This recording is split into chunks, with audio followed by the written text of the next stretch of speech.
So students देखते हैं introduction कैसे है इसका। ठीक है।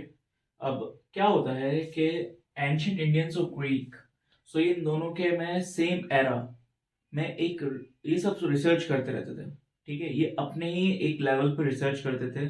इनकी खुद की थिंकिंग और थीसिस होते थे। और वो कब हो रहे हैं? 500 BC. BC means before Christ. ठीक है। अगर बीसीई लिखा हो तो वो होता है बिफोर कॉमन एरा, और बीसी लिखा हो तो बिफोर क्राइस्ट। सो क्राइस्ट से पहले का ये वक्त था, 500 साल पहले का। एंड देखते हैं इसमें क्या थे। इसमें थे इंडियन महर्षि कन्नड़। महर्षि कन्नड़ ने नाम दिया पदार्थ। सो पदार्थ in English it is matter. ठीक है। और सो उन्होंने नाम दिया कि पदार्थ, और पदार्थ के बिल्कुल लास्ट में हम पहुंच जाते हैं परमाणु। सो आपने एक मूवी भी देखी होगी परमाणु, और उसमें भी बता देते हैं कि एटॉमिक न्यूक्लियर जो होता है कि कैसे इन्होंने जो है साइंटिस्ट ने न्यूक्लियर एनर्जी को बनाया। ठीक है। न्यूक्लियर फ्यूजन होता है, कई सारी चीजें होती हैं। सो यहां से एक नाम बनता है, ये इंडियन नेम आ गया परमाणु। Now things are going same way in the Greek as well with Democritus and Leucippus. So Democritus and Leucippus ने नाम दिया इन परमाणु को एटम्स, द स्मॉलेस्ट पार्ट, ठीक है, ऑफ एनी मैटर और मॉलिक्यूल। सो सबसे छोटा। लेकिन उस वक्त में क्योंकि इन्होंने यही पता लगा लिया, यही बहुत बड़ी चीज है, क्योंकि without any technology they are able to find that. सही है। यहाँ पे बात करी जाए, एटम्स को ग्रीक में कहा जाएगा इनडिविजिबल, जिसे और डिवाइड नहीं किया जा सकता।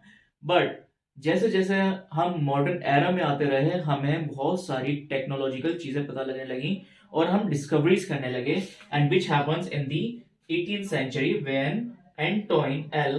Lavoisier made laws of chemical combination। ठीक है। सो इन्होंने कुछ कॉम्बिनेशंस बनाए, केमिकल कॉम्बिनेशंस बनाए, कुछ स्ट्रक्चर डिजाइन किया। ठीक है। बहुत सारे और भी साइंटिस्ट थे जो इस पे वर्क ऑलरेडी कर रहे थे इस टाइम पर। चलिए अब उनके आगे हम पढ़ते हैं laws of chemical combination. Hello students, welcome to my channel the education hub. So I'm going to start with the lesson atoms and molecules of class 9th. Now I will be explaining you some terms. So आप इसे note down कर सकते हैं, आप इसे समझ सकते हैं। And let's start with the laws of chemical combination. Now chemical combination में दो laws आते हैं। First one is law of conservation of mass. अब conservation of mass में ये होता है कि atom or mass neither be created nor be destroyed। Simple term से ना ही आप बना सकते हैं ना ही आप उसे डिस्ट्रॉय कर सकते हैं। सो एटम्स जो हैं या फिर मास जो है कभी भी डिस्ट्रॉय नहीं हो सकता इस पूरे यूनिवर्स में, और ना ही क्रिएट हो सकता है। So it is already existed. Now mass of reactants will always be equal to mass of products. ठीक है, सिंपल टर्म्स में ये है कि जो भी मास रहेगा, मास हो गया उसका वजन, जो भी उसकी क्वांटिटी रहेगी, ठीक है, वो इक्वल रहेगी। रिएक्ट होने के बाद ऐसा नहीं होगा कि जैसे पानी है, वाटर का हमारे पास है H2O। ठीक है। सो ऐसा नहीं होगा कि H2O अगर 2 ग्राम बन रहा है तो रिएक्ट होने के बाद जो है वहां पे 3 या 4 हो जाएगा, या फिर वो 1 ग्राम का हो जाएगा। ऐसा नहीं होगा सिनेरियो। यहाँ पे क्या रहेगा कि reactants always equal to mass of products. ये था first law of conservation of mass. ठीक है। Second point is law of constant proportions. So constant proportion ये होता है कि जो प्रोपोर्शन में वो एलिमेंट्स बने हैं साथ में हैं तो वो सेम ही रहेंगे। The scenario, the example is water. Water में होता है H2O। H2O मींस हाइड्रोजन के 2 एटम्स होते हैं, ऑक्सीजन का 1 एटम होता है। ठीक है, इस तरीके का एक प्रोपोर्शन है। सो 2/16 से रेशियो बन जाता है 1:8। ठीक है। सो वाटर का जो रेशियो बनेगा वो 1:8 होगा। सपोज करिए यहाँ पे 2 ग्राम हाइड्रोजन है। ओके, 2 ग्राम हाइड्रोजन एटम्स हैं, तो ऑक्सीजन के एटम्स कितने होंगे? ठीक है। आपको करना क्या है यहाँ पे, सो 1 है, सो यहाँ पे 2 रहेगा हाइड्रोजन का एटम, और हम ढूंढ रहे हैं ऑक्सीजन। सो 8 को आप दूसरी साइड ऑपोजिट में मल्टीप्लाई कर दीजिए, विच इज 8 2 16। ठीक है। और ऑक्सीजन को आप 1 से मल्टीप्लाई कर दीजिए तो oxygen is equal to 16। So answer हो गया 16 ग्राम ऑफ ऑक्सीजन रिक्वायर्ड होगा अगर 2 ग्राम्स ऑफ हाइड्रोजन है। चलिए इसके आगे बढ़ते हैं और इसके आगे के टॉपिक्स भी कवर अप करते हैं। सो स्टूडेंट कुछ एग्जांपल्स देख लेते हैं लॉ ऑफ कांस्टेंट प्रोपोर्शंस के। मैंने वाटर में अब यहाँ पे 9 ग्राम दिया है, हमें पता है वाटर का रेशियो क्या होता है, हाइड्रोजन एंड ऑक्सीजन का रेशियो इज 1:8।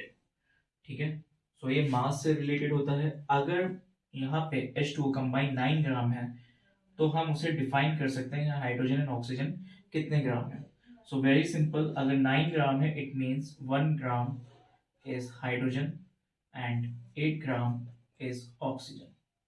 ठीक है, और मेरे अकॉर्डिंग आपको आना चाहिए कि 1/9, सो 1 + 8 इज 9। सो ये टोटल यहाँ पे रहता है और जिसका भी आप निकाल रहे हैं रेशियो उसे आप ऊपर रखेंगे, मल्टीप्लाई बाय कितना टोटल है 9 ग्राम्स। सो 9 से 9 कट जाता है and that is where you got 1 which is for hydrogen. ठीक है, सपोज करिए यहाँ पे 9 ना होता, यहाँ पे कुछ और अगर सम होता लाइक 18 ग्राम है। सो आप इसको कैसे करते हैं, अगर आपको हाइड्रोजन का रेशियो पता लगाना है तो 1/9 इंटू 18। सो 9 × 9, 9 × 2 18। सो यहाँ पे हाइड्रोजन का ग्राम हो जाता है 2 grams and the remaining, so total 18 gram से 2 माइनस कर दीजिए which is 16। So 16 gram will be oxygen. Same ways goes with ammonia. Ammonia का जो रेशियो होता है वो होता है 14:3। ओके, सो 14:3 का रेशियो रहता है नाइट्रोजन। तो अगर यहाँ पे 17 ग्राम है ये, तो क्या रेशियो होगा, सो आप सिंपल 14 के नीचे 17 इंटू 17। सो 17 से 17 कट गया, सो इट विल बी 14 ग्राम। सो 14 ग्राम क्या रहा है आपका, 14 ग्राम आपका आंसर आया है फॉर नाइट्रोजन। सो नाइट्रोजन का जो मास है वो 14 ग्राम है। अब टोटल मास था यहाँ पे 17 ग्राम दिया था मैंने आपको, so remaining is 3 gram, 3 grams will be hydrogen mass। सो इस तरीके से आप कांस्टेंट प्रोपोर्शन देख सकते हैं। आपको प्रोपोर्शंस पता होना चाहिए कि कौन कौन से एटम्स जो हैं वो साथ में मिलके किस तरीके के प्रोपोर्शन बनाते हैं। सो थोड़े बहुत ही प्रोपोर्शन अगर आप याद कर लेंगे जो एग्जाम्स में आ सकते हैं वो आपके लिए हेल्पफुल रहेगा। स्टूडेंट्स एक छोटा सा शॉर्ट इंट्रोडक्शन दे देता हूँ मैं आपको जॉन डाल्टन के बारे में। सो जॉन डाल्टन बोर्न हुए थे 1766 in England. At the age of 12 he became a teacher, so बहुत young age पे टीचर बन गए थे। After 7 years he became the principal, so 12 + 7 is 19, 19 years की एज में वो प्रिंसिपल बन गए थे। Then he went to Manchester, वो मैनचेस्टर गए, वहाँ पे एक कॉलेज में उन्होंने मैथमेटिक्स एंड फिजिक्स पढ़ाना स्टार्ट किया एंड 1808 में उन्होंने एटॉमिक थ्योरी को जो है, so बहुत इंटेलिजेंट रहे, बहुत यंग, क्रिएटिव, और मेनली उनका पर्पस जो था वो टीचिंग एंड रिसर्च था। सो डाल्टन की एटॉमिक थ्योरी क्या हाइपोथेसिस प्रोवाइड करती है, क्या इंफॉर्मेशन हमें प्रोवाइड करती है, that first thing matter, elements और कंपाउंड्स सब किस चीज से बने हुए हैं, सारी चीजें बनी हुई हैं एटम से। सो एटम्स क्या है, एटम्स बहुत ही छोटे होते हैं, बहुत ही छोटे, जो हम अपनी आंखों से नहीं देख सकते। ठीक है, सो जितनी उनकी नॉलेज थी, जितना वो उस टाइम पे जो है इन्वेंट कर पाए और एक्सप्लोर कर पाए, उन्होंने उतना किया। अब आज के वक्त में हम बहुत सारी चीजें देख पाते हैं लेकिन अभी भी हम इतना आगे नहीं पहुंच पाए, एक लिमिटेशन पे ही है। Second thing he said indivisible, कि एटम्स जो है वो लास्ट लेवल है, इसके बाद और डिवाइड नहीं होगा। तो ये बाद में प्रूव हुआ कि ये गलत है, बट डाल्टन की थ्योरी में उन्होंने कहा था he said it is indivisible, so इसके आगे और ट्रांसफर नहीं होगा। आइडेंटिकल, अगर एटम्स आइडेंटिकल हैं तो उनका मास और उनकी केमिकल प्रॉपर्टीज सेम होगी। अगर एटम्स डिफरेंट हैं, सो डिफरेंट कंपाउंड्स हैं या कुछ भी कह सकते हैं आप, तो उनके डिफरेंट मासेस रहेंगे और उनकी डिफरेंट केमिकल प्रॉपर्टीज रहेंगी। ये इनकी थ्योरी है। ठीक है, ये मेन पॉइंट्स हैं जो मैं आपको इजी में समझा रहा हूँ। रेशो, उन्होंने कहा कि जो रेशो होगा एटम्स का कॉम्बिनेशन बनाने के लिए वो होल नंबर्स में रहेगा। ठीक है, होल नंबर्स मतलब प्रॉपर नंबर्स होंगे, जैसे मैंने आपको वाटर का एक एग्जांपल दिया था जिसमें 1:8 है। सो इस तरीके का इनका एक प्रोपोर्शन रहेगा। सेकंड थिंग उन्होंने कहा कि रिलेटिव एंड कांस्टेंट, जो भी कंपाउंड बनेंगे वो एटम्स के रिलेटिव रहेंगे और कांस्टेंट रहेंगे अपनी उसमें कॉम्बिनेशंस में भी और अपने प्रोपोर्शन में भी। सो ये उनके 6 मेन पॉइंट्स थे। स्टूडेंट्स, एटम एटम जो है वो सबसे छोटा है। ठीक है, कितना छोटा है ये आप देख के हैरत करेंगे कि अगर 1 मीटर के अंदर जो इसका साइज होगा वो 10⁻⁹ नैनोमीटर। ठीक है, नैनोमीटर। अगर मैं 1 नैनोमीटर की बात कर देता हूँ यहाँ पे, सो ये पावर जो है ये 1 मीटर के नीचे चली जाएगी, जो कि मैंने यहाँ पे करी, और उसके बाद मैंने जो पावर 9 थी उसे एक्सपैंड किया। So you can see over here 1000, lakhs, crore. So 10,000 crore छोटा होगा। ठीक है, सो जाहिर सी बात है इतना बारीक नहीं देख सकते। In simple terms it will be around 10 billion times छोटा। सो आप अंदाजा भी नहीं लगा सकते कि एक एटम जो है वो कितना छोटा होता है।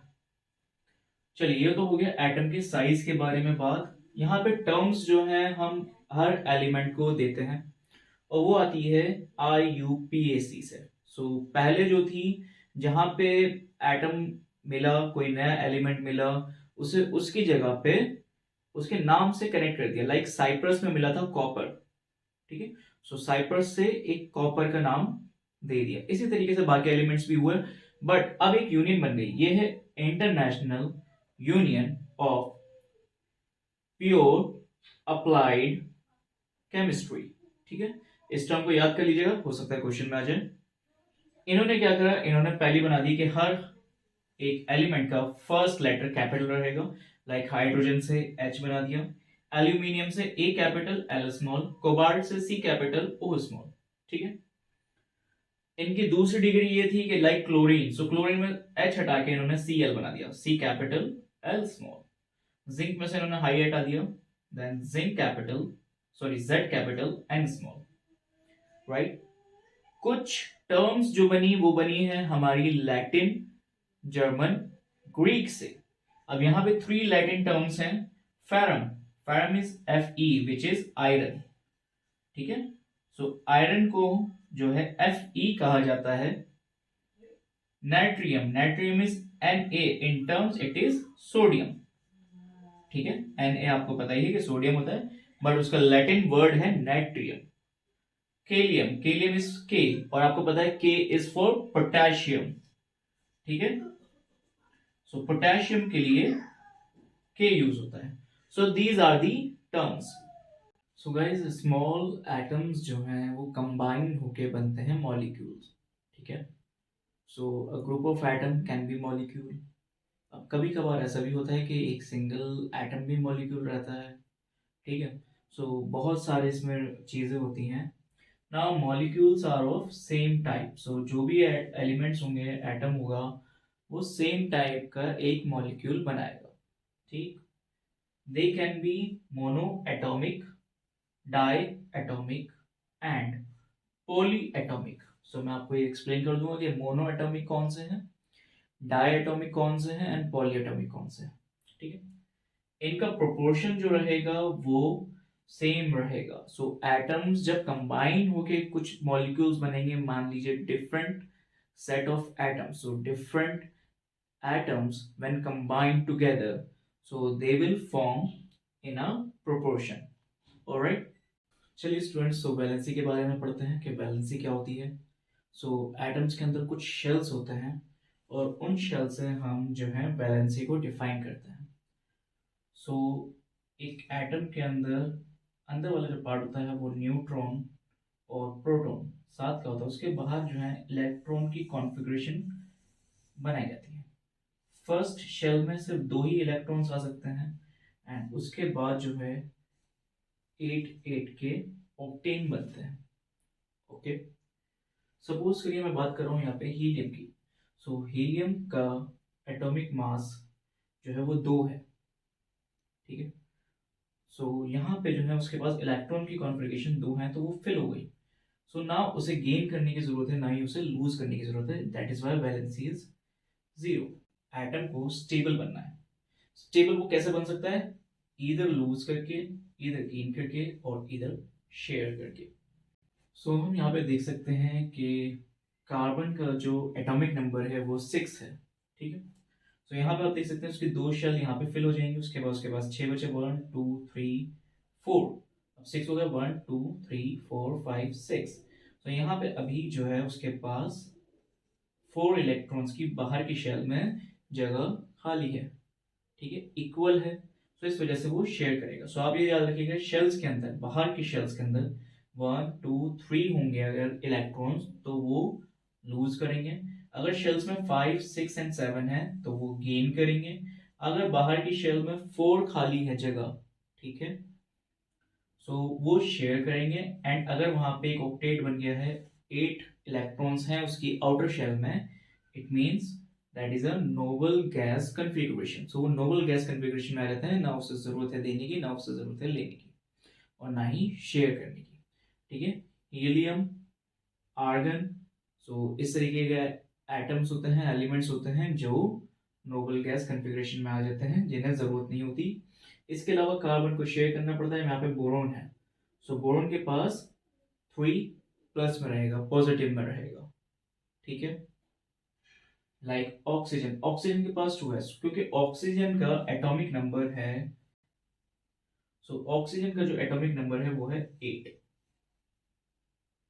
ठीक है। ऑक्सीजन का एटॉमिक नंबर 8 है। अब उसने 2 यहाँ पे दी थी, उसके बाद बचे 6, 1 2 3 4 5 6। यहाँ पे उसके पास 2 प्लेसेस और बच रही हैं। इट मीन्स कि वो यहाँ पर आता है 6 में, यहाँ पे मतलब वो गेन करेगा, लूज नहीं करेगा। क्योंकि अगर ऑक्सीजन अपने 6 इलेक्ट्रॉन्स दे देगा तो उसका जो न्यूट्रॉन है वो अनस्टेबल हो सकता है। सो उसे क्या करना है, उसे गेन करना है। इट मीन्स वो यहाँ पे है 2 नेगेटिव में, सो उसे चाहिए, ठीक है। जब देने होंगे इट विल लूज, और लूज वाले को जाएंगे प्लस के साइन। सो ये हो गया वैलेंसी का पार्ट। यहाँ पे कुछ केमिकल कॉम्बिनेशंस के एग्जांपल्स हैं, लाइक फॉर कैल्शियम हाइड्रोक्साइड। इसको आप क्रिस क्रॉस सेक्शन से आप पता लगा सकते हैं कि ये कॉम्बिनेशन कैसे बनेगा। सो आपको पता है कि कैल्शियम की जो वैलेंसी है वो +2 है, हाइड्रोक्साइड की वैलेंसी -1 है। आपको क्रिस क्रॉस मल्टीप्लाई करना है। सो Ca-1 मीन्स Ca हाइड्रोक्साइड +2, सो OH, और ये टर्म बन जाती है सिंबल्स में कैल्शियम हाइड्रोक्साइड। इसी तरीके से आपको एल्यूमिनियम ऑक्साइड, एल्यूमिनियम का +3 होती है वैलेंसी, ऑक्सीजन की आपके -2 होती है, same cross, so this will become Al2, okay, and oxygen will become 3, okay। so ये कुछ compositions हैं, केमिकल कॉम्बिनेशंस हैं, ये कुछ प्रोपोर्शन हैं। आप प्रैक्टिस करेंगे तो इसे और अच्छे से सीख सकते हैं। सो स्टूडेंट्स, अब हमें कैलकुलेट करना है atomic mass unit. Atomic mass unit मतलब जो वजन है उन सब एटम्स का, ठीक है, एक पूरा का पूरा कंबाइंड वजन क्या होगा, ठीक है। आपको पता है कि according to the law of constant proportion mass can not be created not destroyed. अब यहाँ पे जैसे कि H2O बनता है, ठीक है। सो आपको पता है कि हाइड्रोजन के यहाँ पे 2 एटम्स हैं, H2 है, इट मीन्स हाइड्रोजन का एटॉमिक यूनिट जो है वो 1 होता है, ठीक है। 1 × 2 = 2। सो यहाँ पे जो है 2 हो गया एटॉमिक यूनिट। ऑक्सीजन का एटम जो है वो 1 है, ठीक है, और एटॉमिक का ऑक्सीजन का मास जो है वो 16 होता है। So 1 × 16, so you get 16, so 2 + 16 is 18। सो ये जो एटॉमिक मास निकला है पूरा, ठीक है, जैसे हम मॉलिक्यूलर मास भी कहेंगे, सो ये निकला है 18 मॉलिक्यूलर मास ऑफ H2। अच्छा, मॉलिक्यूलर मास और फॉर्मूला यूनिट ये ऑलमोस्ट सेम होते हैं, तरीका उनका सेम होता है, बस फॉर्मूला यूनिट के अंदर जो है थोड़ी सी चीजें चेंज हो जाती हैं, अदरवाइज तरीका बिल्कुल सेम है। अगर आपको एटॉमिक यूनिट पता है एटम्स की, एलिमेंट्स की, तो आप उसे आसानी से सॉल्व कर सकते हैं। चलिए HNO3 करते हैं। HNO3 हाइड्रोजन का 1 है, नाइट्रोजन का 1 है, ऑक्सीजन के 3 है। सो हाइड्रोजन का 1 है तो 1 यूनिट, नाइट्रोजन का भी 1 है, सो नाइट्रोजन होता है 14, ठीक है। एंड ऑक्सीजन के 3 हैं, इट मीन्स 3 को मल्टीप्लाई करना पड़ेगा हमें 16 से, सो ये हो जाएगा अराउंड 48। सो आप इन सबको ऐड कर दीजिए। सो जब हम इसे कैलकुलेट कर लेंगे तो हमारे पास आ जाएगा 63 मोलिकुलर मास ऑफ HNO3। अब यहाँ पे कैल्शियम का जो है वो है 40 एंड Cl 35.5। यहाँ पे 2 थे, Cl 2 था, तो इसे आप 2 कर दीजिए, ठीक है। अब बस आप इन्हें ऐड कर दें, 40 और 35 2 हो गया 70.5, सो ये हो गया 71, सो ये रहेगा 111 फॉर्मूला यूनिट, ठीक है। सो इसका मास जो निकला CaCl2 का 111। सो स्टूडेंट्स अब हम ढूंढेंगे मोल्स के बारे में। अब मोल्स क्या है? मोल्स एक एक अमाउंट में आ जाता है, जैसे कि इसमें कितने एटम्स या फिर इसमें कितने पर्टिकुलर एटम्स होंगे, ठीक है, एक मोल के अंदर। अब कुछ चीज़ें होती हैं जो हम किलोग्राम्स ग्राम्स में करते हैं, अगर हम किसी और कंट्री में जाते हैं तो वहाँ पे पाउंड स्टार्ट हो जाता है। अगर हम डजन की बात करें तो एक डजन में जो है वो 12 होते हैं यूनिट्स, ठीक है, 12 होती हैं। और अगर हम एक ग्रॉस की बात कर रहे हैं तो उसमें 12 इंटू 12 हो जाता है, मीन्स 144। सो इसी तरीके से यहाँ पे एटम्स के लिए मोल्स का इस्तेमाल किया गया है, और यहाँ पे एक चीज़ यूज़ करी जाती है, एवोगाड्रो नंबर, ठीक है।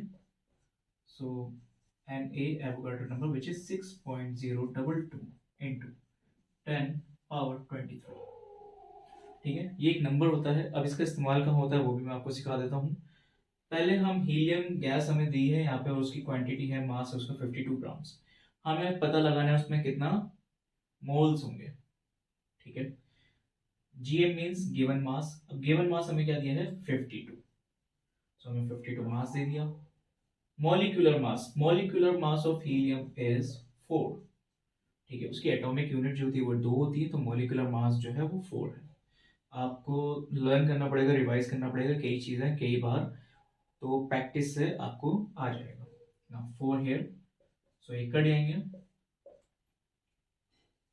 So this is 13। तो यहाँ पे कितने मोल्स हो गए? यहाँ पे 13 मोल्स हो गए ऑफ हीलियम गैस, ठीक। अब सेकंड इक्वेशन में क्या दिया हमें, जो है उसमें पार्टिकल्स दे दिए, ठीक है, इतने पार्टिकल्स हैं। अब आप बताएं मोल्स कितना है। जब हमें पार्टिकल्स दे दिए जाएंगे तो हमें उसमें यूज करना है Avogadro number. So given particles, जब हमें पार्टिकल्स में दी गई हो और हमें मोल्स पता लगाना हो, पहले हमें दिया था मास, वजन में दे दिया था ग्राम्स में इतना है। अगर हम उसकी जगह पार्टिकल्स दे देंगे तो तब भी हमारा निकल जाएगा। तो यहाँ पार्टिकल्स दी हैं 12.0 इंटू 44 10 पावर 23, और डिवाइड कर देंगे हम एवोगाड्रो नंबर। सो एवोगाड्रो नंबर यही रहेगा, इससे चेंज नहीं होगा, 6.022 इंटू 10 की पावर 23। आप देख सकते हैं 10 की पावर 23 से 10 की पावर 23 कट आउट हो गया। 6.022 12.044, इट मीन्स डबल है उसका, सो 2। सो यहाँ पे कितने मोल्स हैं? 2 मोल्स हैं इस नंबर में, ठीक है, इन पार्टिकल्स में जितने भी ये हैं, इसके अंदर 2 मोल्स ऑफ हीलियम है। सो इस तरीके से सॉल्व करना ज़्यादा हार्ड नहीं है, सिर्फ लगता है, बट बहुत इजी है सॉल्व करने में। सो बच्चों चलिए मास निकालते हैं हम नाइट्रोजन का। आपको पता है कि नाइट्रोजन का जो मॉलिक्यूलर मास होता है वो होता है 40, ठीक है। सो एटॉमिक यूनिट इसकी 7 होती है, मॉलिक्यूलर मास इसका 14 होता है। अब यहाँ पे हमें 0.5 मोल दिया है N2 का, मतलब 2 है नाइट्रोजन के एटम्स। सो यहाँ पे मास हो गया 28, 14 को 2 से कर देंगे तो 28। सो आपका वही फॉर्मूला था, moles is equal to given mass upon molecular mass. अब यहाँ पे गिवन मास हमें दिया नहीं, हमें मोल दे दिया और मॉलिक्यूलर मास दे दिया। मैथ्स वाली चीज़ें हैं, नीचे डिवीजन में है तो ऊपर जाके हो जाएगा मल्टीप्लाई। सो 0.5 को आप मल्टीप्लाई कर दें 28 से, सो यहाँ पे आपको गिवन मास मिल जाएगा 14 ग्राम, ठीक है। सो ये हो गया आपका गिवन मास। सेम वे में यहाँ पे होता same, moles is equal to given mass upon molecular mass. So mole आपको 0.5 दे रखा है, गिवन मास आपको निकालना है, और मॉलिक्यूलर मास दिया है 14, ठीक है। सेम वे यहाँ से ऊपर जाएगा मल्टीप्लाई, तो गिवन मास हो गया हमारे पास दैट विल बी 7 ग्राम्स। ठीक, ये जब यूज होगा जब हमें मोल दे दिया हो और हमें मास निकालना हो। मान लीजिए हमें मोल नहीं दिया, सो और हमें नंबर्स दे दिए, ठीक है। सो आपको एवोगाड्रो नंबर पता ही है, सो सेम वही चीज होगी, mole is equal to given particles upon Avogadro numbers. N को ए कैपिटल से कर दो, ठीक है, या फिर इसे एवोगाड्रो लिख दीजिए आप, जैसा आप चाहें। ठीक, गिवन पार्टिकल्स है यहाँ पे 3.011 इंटू 10 की पावर 23, एवोगाड्रो 6.022 इंटू 10 की पावर 23, 10 की पावर 23 से ये कट गया, 3.011 से ये कट गया, 1/2 आ गया आंसर। ठीक है, सो कटने के बाद यहाँ पे मास हुआ half. Okay, half means mole आ गया आपके पास 0.5। सो 1/2 का अगर आप डिवाइड करेंगे तो आपका आंसर 0.5 आएगा। अब 0.5 आ गया तो यहाँ पे सेम वही situation, mole given mass upon molecular mass. So जब आप 0.5 को गिवन मास निकालना हो, मॉलिक्यूलर मास 14 है, जब आप उससे मल्टीप्लाई करेंगे तो आंसर विल बी 7 ग्राम। ठीक है, अब यहाँ पे जो है एवोगाड्रो नंबर दिया है, सॉरी पार्टिकल्स दिए हैं 6.022 10 की पावर 23 और एटम्स हैं 2। ठीक है, सो सेम वे में हमें करना होगा, mole is equal to given particle upon Avogadro number. ठीक है, सो गिवन पार्टिकल भी वही है हमारे पास 6.2 10 की पावर 23 और एवोगाड्रो नंबर भी सेम है 6.022 10 की पावर 23, ये दोनों कट गए। सो मोल हो गया हमारा 1, और अगर हमारा मोल 1 है so 1 is equal to given mass upon 28। अब 28 क्यों? क्योंकि एक 14 होता है तो यहाँ पे 2 थे तो 28, और यहाँ से पहुंच गया सीधा 28, सो गिवन मास हो गया 28 ग्राम्स। सो ये बहुत इजी रहेगा।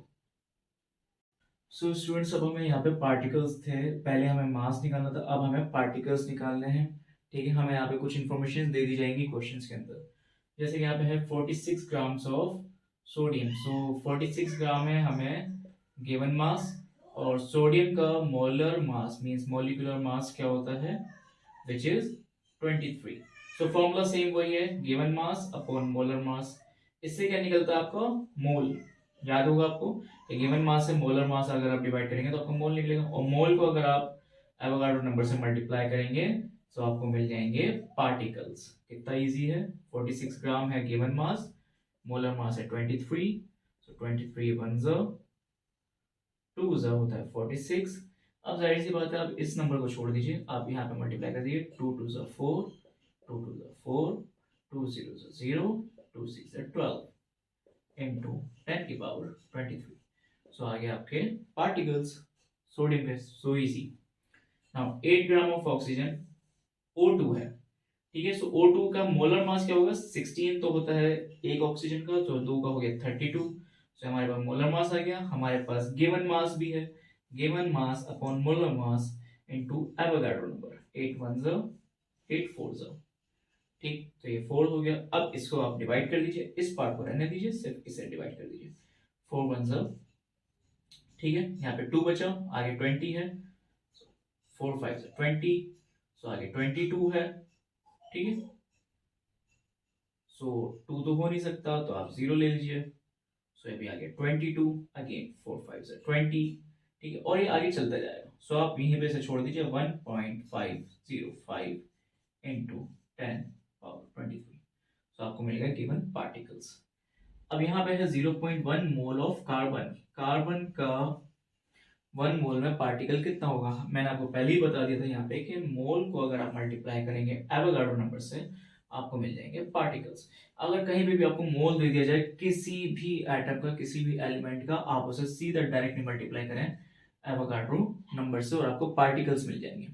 ओके, अब यहाँ पे 0.1 को इससे मल्टीप्लाई करेंगे, इस पॉइंट को हटाएंगे तो नीचे एक 10 आ जाएगा और ये प्रॉपर एक होल नंबर 1 बन जाएगा। एक 10 से इस पावर के 23 के 10 का एक 10 कट गया। इजी है, सिंपल मैथ्स है, यहाँ पे थोड़ी बहुत इस्तेमाल हो रही है।